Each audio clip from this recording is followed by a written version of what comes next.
Lipton Tea and Lipton Soup present Inner Sanctum Mysteries.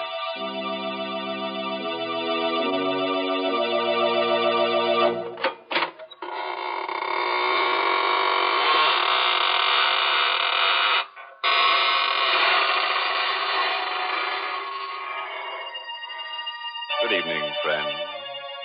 This is your host of the Inner Sanctum inviting you in through the creaking door. Come on in and enter into the spirit of things. Don't pay any attention to those gurgling sounds you hear. They're the unfortunate ones. The midnight spirits who were caught haunting before midnight. Poor things. All they can do now is gurgle because they've evaporated into distilled spirits. Oh, what a horrifying thought, Mr. Host. Can't we ever talk about the brighter side of life? Well, don't forget, Mary, murder is my business. Well, thank goodness it isn't mine. And right now, I'd much prefer to talk with our Lipton listeners about something more conducive to happy spirits. I mean, a cup of hearty, piping hot Lipton tea. You know, it's really wonderful, the extra delight you get from this superb tea, friends. And the reason is simply this. Lipton's grand brisk flavor. Brisk, you know, is the tea expert's own word for the fresh, full-bodied, lively flavor of Lipton tea. Because unlike ordinary teas, Lipton's is never flat-tasting or lifeless. Lipton tea is always spirited, full-flavored, truly satisfying. Why, I'd even go so far as to say that once you've tried it, I think you'll enjoy Lipton tea more than any other tea you've ever tasted. And I'll go even further, Mary, and introduce our listeners to tonight's story. It's an original radio play written especially for Inner Sanctum by Emil Tepperman and starring Richard Widmark in the role of Alex Gregory. It's about a man who became master of a secret so fearful that it could never be revealed to any mortal, living or dead. But let him tell you the story himself, how he learned the most terrible secret in all the universe, and what he did with it.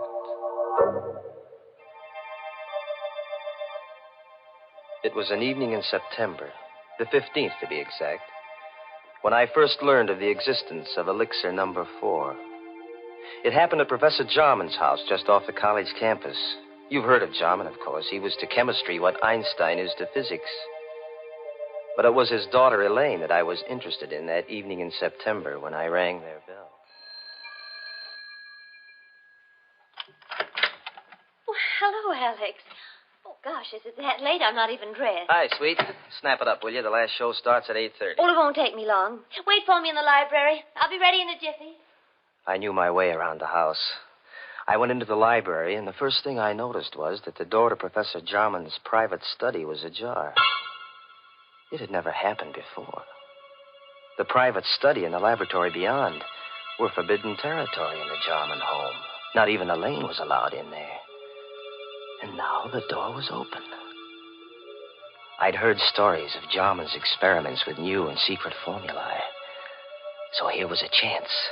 A possible chance to find out what the old codger was working on. I couldn't resist. I pushed open the door and I stepped into the private study. I could hear Jarman in the lab talking to himself. Elaine had told me once that he always talked to himself in the lab. I stood quietly in the study, but I couldn't make out what he was saying in there. I looked around. The study was just a small cubbyhole with a chair, a bookcase, and a desk. And on the desk, I saw the open diary. A single sentence was written on the open page. I stepped closer. And then I got the first shock. For that sentence was written in Latin. My Latin was rusty, but I was able to decipher the words, Vitae secretum in elixir quartum perpetus habeo. In elixir number 4, I have the secret of perpetus life. Perpetus. That was the one word I couldn't seem to place. In elixir number 4, I have the secret of something. Life. I was puzzling over that word perpetus when suddenly the laboratory door was flung open. What are you doing at my desk? Oh, hello, Professor Jarman. I asked you, what are you doing at my desk? Well, the study door was open. I thought I'd see if you were in here. You were reading my diary. Oh, no, Professor. You saw the entry in my diary. Well, really, Professor, I assure you. You read Latin. Latin? Well, I don't understand. You're sure you don't understand Latin? No, I Here don't. I am, Alex. Ready and... Why, is anything wrong? Elaine, I've told you time and again, no one is to be admitted to my study. Oh, I'm sorry, Dad. You must have left the door open. Oh, Alex, you shouldn't I'm have terribly sorry, Elaine. I found the door open, and I thought Professor Jarman was in here. I just wanted to say hello. All right. No harm done, as long as you can't read Latin. Now, get along, you two. I'm busy, but keep out of my study hereafter. I took Elaine to the movies, but I haven't the faintest recollection of what the picture was about. Through my mind kept running that Latin sentence, Vitae secretum in elixir quartum perpetus habeo. When I said goodnight to Elaine at her door after the show, I hurried home to my room and I got out an old Latin dictionary. I looked up the word perpetus. And then I got a strange, cold feeling down my spine. For the word perpetus meant perpetual. The Latin sentence which Jarman had written in his diary meant, in elixir number 4, I have the secret of perpetual life. Professor Jarman had discovered the secret of immortality. All the next day, I conducted my chemistry classes purely by instinct. I couldn't take my thoughts from elixir number 4. Every voice in the classroom seemed to sing the same refrain. Accomplished by adding to a dilute solution of H2SO4 a quantity Immortality. Never to know the fear of death. To live on serenely. To watch the world change through the centuries. Never to die. It grew on me like a festering tumor, this terrific dream of immortality, everlasting life. I had to have elixir number 4. In the afternoon, the first free period I had, I went down the hall to Jarman's office. Come in. May I come in for a moment, Professor? Oh, it's you. Yes, come in, but I haven't much time. Professor, I want to apologize for last night. Let's forget about it. No harm done. Well, whatever it was you had written in your diary, it must have been pretty important. Oh, no, not at all. Only some chemistry notes. Nothing of any importance. Just something I've been experimenting with. Well, I'd be very glad to assist you, Professor. Anything I could do, That's very kind of you, young man, but I don't need any assistance, thank you. As a matter of fact, the experiment is completed. You mean you're all finished? All but the practical application. Oh. Well, couldn't I help you on that? It won't be necessary. Tonight, I'm taking the last step. Tonight? I knew what that meant. Tonight, he was going to use elixir number 4. He was going to administer it to himself. I had to act tonight or never. Jarman's keys were on his desk. I distracted his attention, and I managed to pick them up without his noticing. Then I hurried across town to a locksmith and had him make duplicates of Jarman's house key, his study key, and his laboratory key. Then I returned to the college, and I managed to replace the keys on Jarman's desk while he was out. Now, I was ready for an adventure into immortality.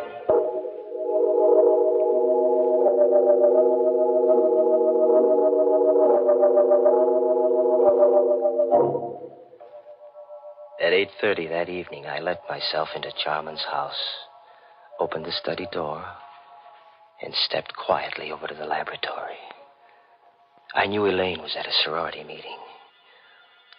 The professor and I were the only ones in the house.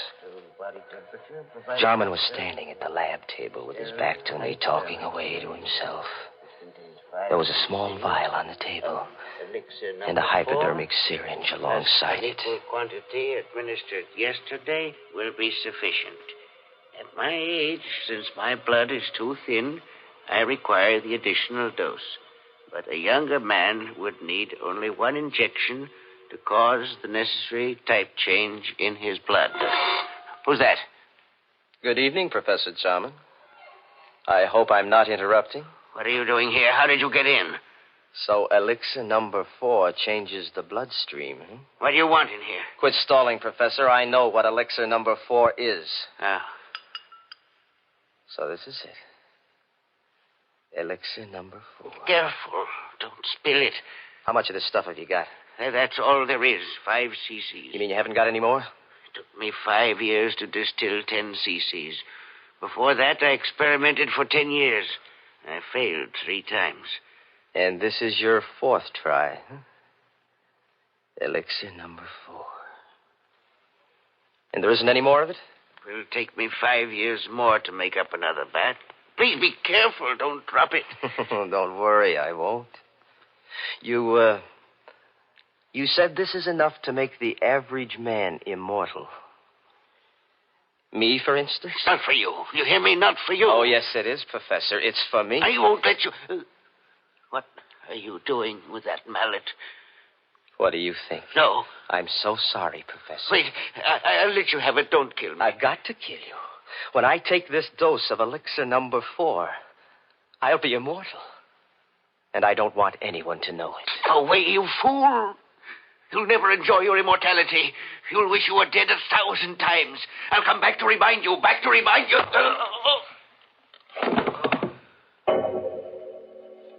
I didn't hit him hard enough to kill him. That wasn't part of my plan. But when he lay unconscious on the floor, I searched among the chemicals until I found what I wanted. I mixed some chemicals in a test tube, and I watched the fumes forming. Then I held the test tube against Jarman's mouth, forcing the deadly gas into his lungs. When I was sure he was dead, I wiped the tube clean of my fingerprints and put it back in the rack. Then I picked up the vial of elixir number 4, the hypodermic syringe, and I hurried away, locking all the doors behind me. As soon as I got home, I filled the hypo with elixir number 4, and I gave myself the injection. Almost immediately, I felt a strange radiance pervading my body. A new strength was flowing in my blood. I was immortal. I couldn't die. I would go on living and living and living forever.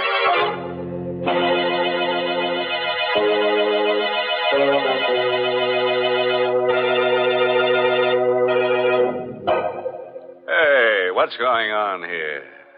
What's all this about living forever? If you ask me, it would be more of a curse than a blessing. Now, just suppose we all took a shot of this elixir number 4. Why, think of all the people who'd lose their jobs. Grave diggers and stone cutters and shroud makers and hearse drivers and...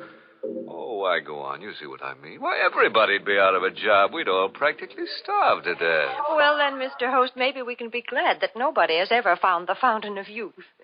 You know, I think it's not a matter of trying to live forever. The important thing is to get more enjoyment out of every day. Mm-hmm. For instance, Mary. Well, for instance, one splendid way to get more enjoyment out of an otherwise dull day is to invite your friends in for tea. It's a delightful neighborly custom, made even more delightful when the tea you serve is Lipton's, because there's so much extra pleasure in Lipton tea. The party will seem more of a party. The conversation will be more sparkling, and your reputation as a thoughtful hostess will soar to the skies the moment your guests take their first sip of Lipton tea. For Lipton's wonderful, brisk flavor makes it a favorite with everybody. So when friends drop in for tea, or the family gathers around the dinner table, serve them Lipton's, tea at its delicious best. And now let's get back to our story. We're all anxious to see what this fellow Alex does with his secret of perpetual life. Just imagine. A man with all that time on his hands. Time to kill. And kill. And kill. Immortality. I had it in my blood. I could feel it pulsing in my veins. The vitality, the power. I had to establish an alibi. Not that I expected to need an alibi. Jarman's death would surely look like an accident or suicide when his body was found in the laboratory in the morning. But I wasn't taking any chances on a murder charge. I had so much more to lose now. Wouldn't it be ironic if they were to execute me for murder? Me, an immortal.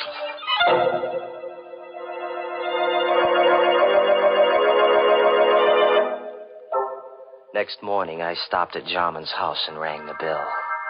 I knew Elaine must have gone right to bed when she returned from the sorority meeting last night, because she never disturbed her father when he was in the lab.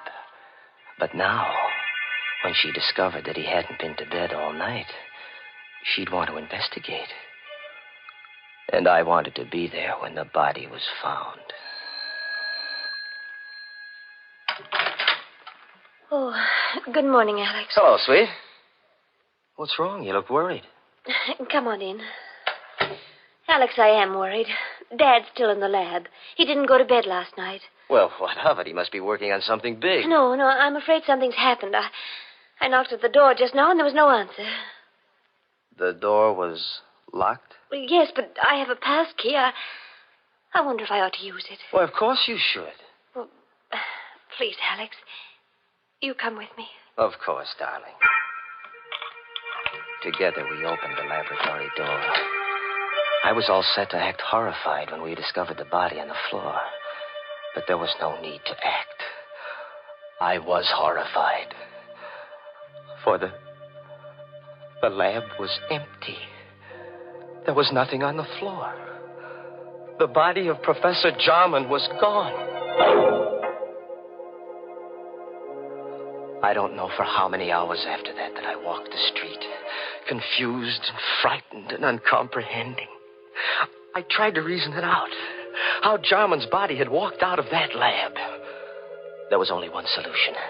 Jarman had already taken one dose of elixir number 4. It must have counteracted the poison that I'd forced into him.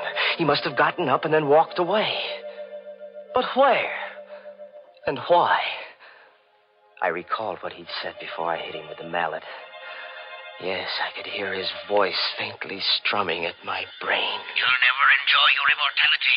You'll wish you were dead 1,000 times. I'll come back to remind you.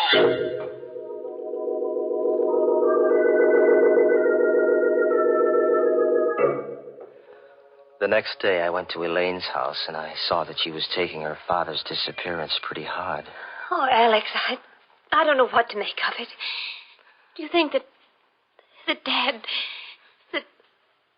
that he's... Now, take it easy, baby. Maybe he's just suffering from amnesia. Maybe he just walked out of the house. He might turn up tomorrow. I have a terrible feeling, Alex, that he's dead. What makes you think so? Oh, I don't know. Now, please, Elaine. That won't do you any good. Oh, but it's the uncertainty. If I only knew for sure. Alex. Do you believe in mediums? Communicating with the dead? Do you believe a medium can put you in touch with the dead? Oh, is that what you're thinking of, darling? Going to a medium? But don't you see, Alex, if Dad is dead, maybe... I was worried, too. I had to know if Jarman was dead or alive. I had to know before I could start enjoying life. Yes, that might be a good idea, Elaine. Can't hurt to try. There's a medium in town. Oh, I don't know what I want to do. Let me think about it. Well, sure, darling.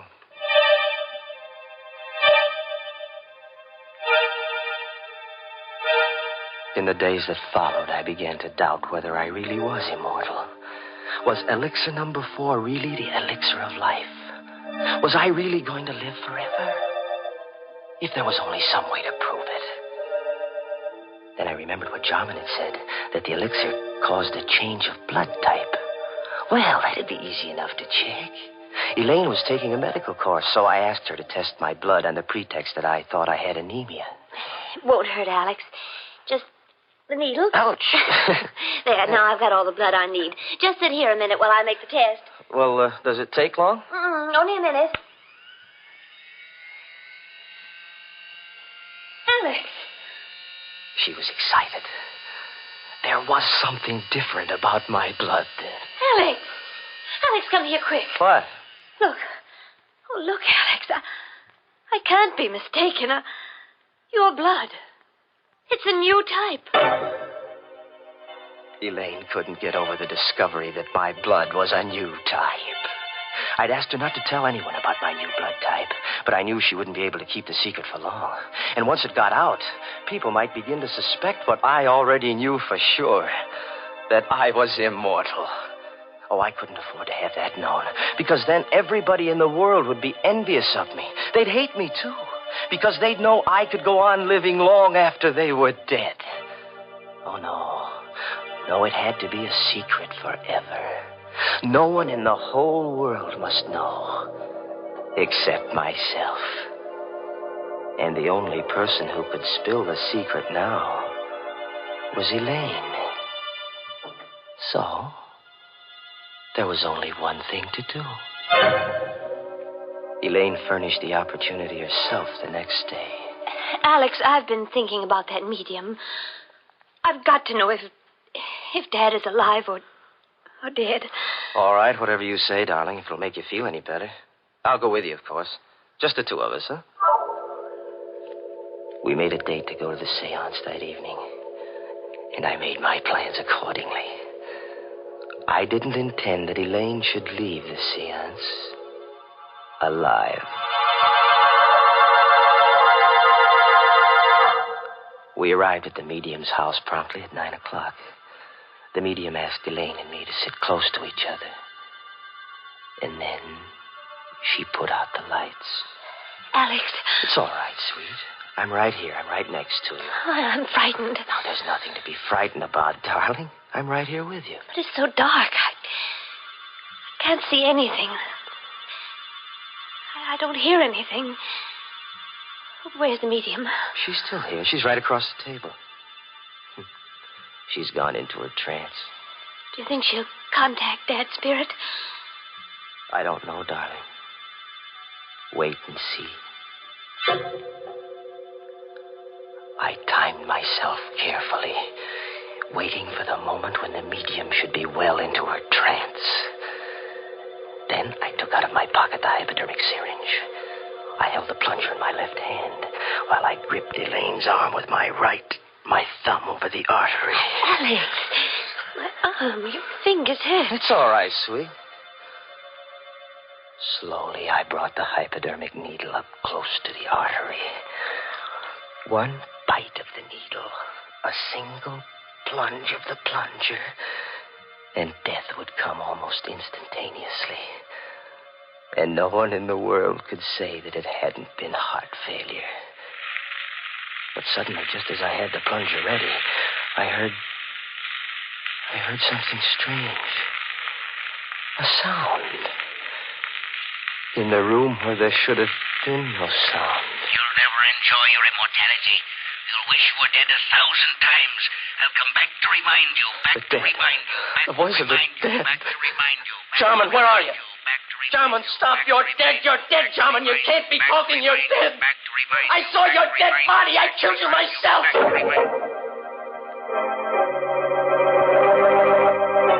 Suddenly, the lights flashed up. The room was full of police. Arrest him, officer. He killed my father. You heard his confession. That voice. That was Dad's voice, Alex. A recording. What? A recording? That's why he always talked to himself in the lab. He had a wire recording machine. He talked while he carried on his experiments so that there'd be a permanent record. The wire recorder picked up everything that was said in the lab the night you killed him. But we could never have proved it was your voice in court if you hadn't confessed just now. Yes, but the body. I found Dad dead that night when I got back from the meeting. And I hid the body until I could find his murderer. And now, Alex, I found him.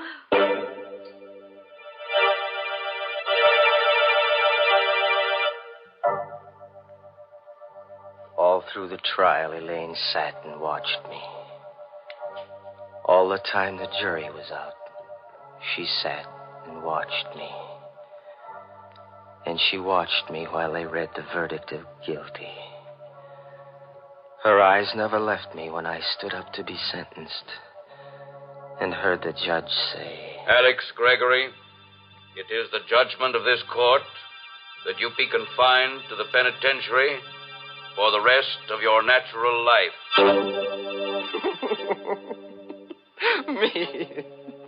Me of all people. Me sentenced to imprisonment for life. Me in whose veins runs the precious elixir number 4. Imprisonment for the rest of my natural life, which means forever.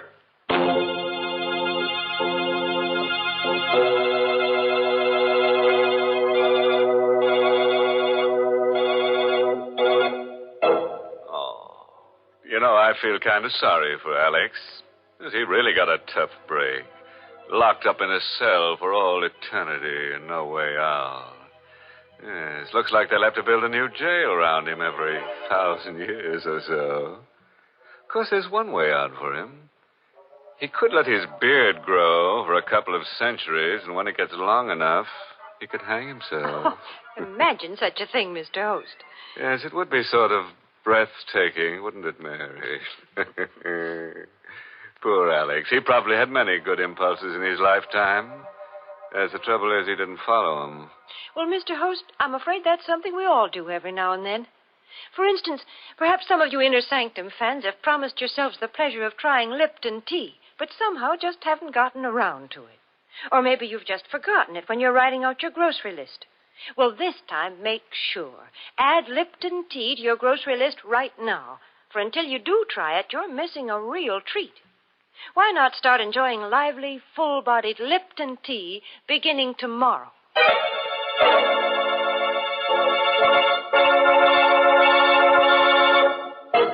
And now, friends, before I say goodnight, here's a pleasant bit of philosophy. Biologists tell us that all life starts in a little cell, and for convicted murderers, it ends there, too.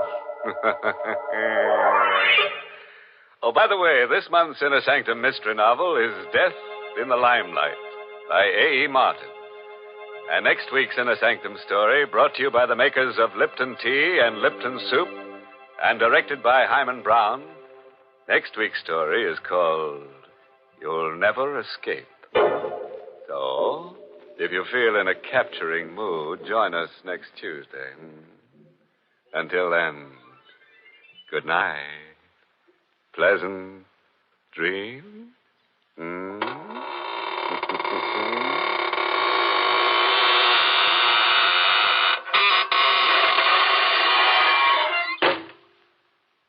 Friends, you want to know how to make an ordinary meal into a feast? Start it right. Start it bright with tempting, heartwarming Lipton's Noodle Soup. Lipton's Noodle Soup is ready to serve in a jiffy, and what a treat it is. Lots of tender, golden noodles and a world of real chickeny flavor that makes it taste homemade. It's economical, too. Lipton's Noodle Soup mix costs less and makes lots more than canned soups. So try Lipton's Noodle Soup real soon. And don't forget to tune in next week at the same time for another Inner Sanctum mystery.